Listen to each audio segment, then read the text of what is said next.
প্রতিটি মুসলিমের এটা মনে রাখতে হবে, আল্লাহর কাছে পছন্দনীয় গ্রহণযোগ্য ধর্ম জীবনাদর্শ একটি, সেটা হচ্ছে ইসলাম। এজন্য রব্বুল আলামিন বলেন, ইন্নাদ-দীনা ইনদাল্লাহিল ইসলাম, আল্লাহর কাছে মনোনীত গ্রহণযোগ্য অ্যাকসেপ্টেড ধর্ম মতাদর্শ একটা, সেটা হলো ইসলাম।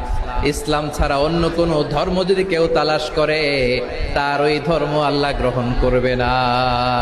ومن يبتغ غير الإسلام دينا فلن يقبل منه وهو في الآخرة من الخاسرين.